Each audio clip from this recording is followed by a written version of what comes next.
আসসালামু আলাইকুম। Basic study ABC চ্যানেলে এবং পেজে সবাইকে স্বাগতম।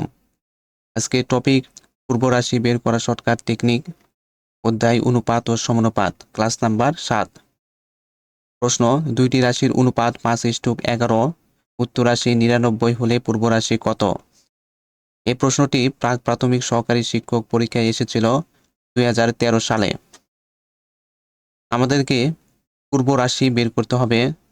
পূর্ব রাশি বের করার জন্য একটি সূত্র আছে। সূত্রটি হলো পূর্ব রাশি সমান সমান উত্তর রাশি গুণন বাকি অনুপাত ভাগ দুইটি রাশির অনুপাত থেকে যে অনুপাতটি দ্বারা উত্তর রাশিকে ভাগ করা যাবে সেই অনুপাত।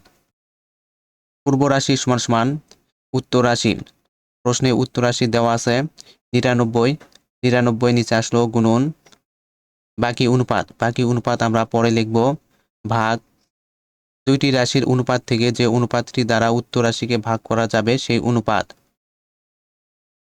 প্রশ্নে অনুপাত দেওয়া আছে 5:11। প্রথমে 5 দিয়ে দেখব উত্তর রাশিকে ভাগ করা যায় কিনা।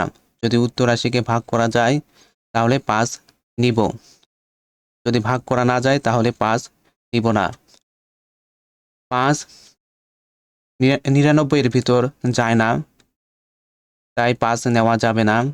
তাহলে অবশ্যই 11 দ্বারা উত্তর রাশিকে ভাগ করা যাবে। 11 99 এর ভিতর যায় হলো 9 বার, 9 11 99। 11 99 এর ভিতরে যাচ্ছে, তাই 11 অনুপাতটি নিতে হবে। 11 নিচে আসলো। এরপর প্রশ্নে বাকি অনুপাত থাকে 5, 5 নিচে আসলো। 11 99 এর ভিতর যায় 9 বার, 9 11 99। উপরে থাকে 9 এবং 5, এই দুইটি সংখ্যা গুণ করতে হবে। 5 নং 45, 45 নিচে আসলো। আমাদের পূর্ব রাশি সমান সমান 45,